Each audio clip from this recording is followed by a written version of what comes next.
Everyone is concerned this week that a government spending bill is now on a clock, ticking down, and that congressmen and senators are going to have to come together and find a way to put together a bill that satisfies the requirements of the President of the United States. Well, whether or not you think that is, at the last minute, a good idea or a bad idea, one thing you have to say is the President doesn't do business as usual. And I, for one, think that it's time. It's been past time. And the past 4 years have been somewhat successful exercise in shaking up what was, yes, a swamp, yes, staid, yes, lobbyist-driven, yes, things that produce 5,000-page government spending bills. And we'll see, as you pointed out, Griff, a little earlier, we'll see if the President's lack of business as usual works out and gets these goals accomplished. But I'm not one to doubt it at this point.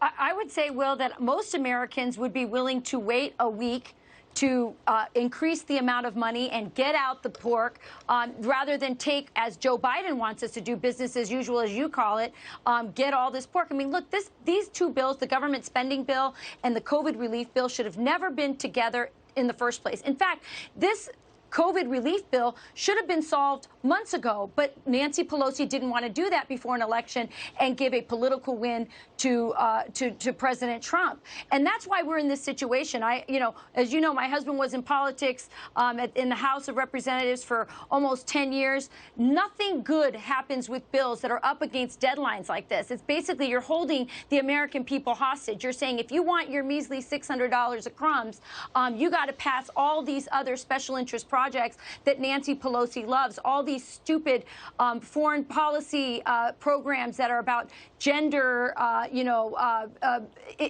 relief and all these other things that are in there. I think there was millions of dollars for cars for aid workers in Africa, things that have nothing to do with COVID relief and the pain that Americans are going through. So, yeah, I mean, I think good for Donald Trump for doing this. I think most common sense Americans are on his side. And the only person who's saying take the $600 and the pork is Joe Biden.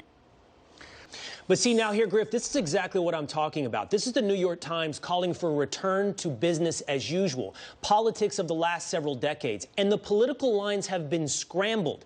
Our political future, our country's future, is not going to look like it did 10, 15, 20 years ago. We have the increasing authoritarianism of big tech. It's going to play a larger and larger role in all of our lives going forward. We have questions about free trade, the role of China, what's happened to the United States middle class, manufacturing. The point is simply returning to the Joe Biden of 2010 and the Paul Ryan or Mitt Romney Republican Party of 2012 and calling things centrist isn't going to work. It quite simply isn't going to exist in 2022, in 2021.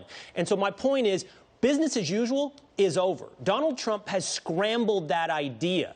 Joe Biden will not, cannot be who he was, what was it, 6 years ago, 8 years ago. We're now headed into a new America, and returning to the old politicians will not be an answer, Rachel. You're absolutely right. And also, the New York Times doesn't take into account just how much the Democrat Party has changed. This isn't 2012 or 2014.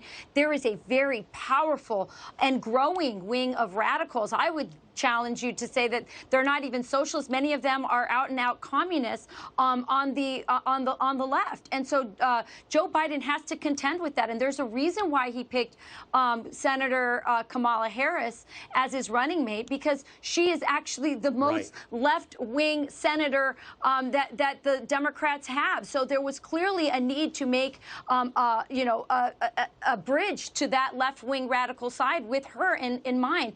And so I think that the New York Times is just not taking into account that this isn't even Barack Obama's Democrat Party anymore. And you're absolutely right, Rachel. And the Republican Party is in the midst of a change as well. So centrist? Yes. Centrist as compared to what is my question. All right, let's got a few additional headlines for you this morning, starting with this Fox News alert.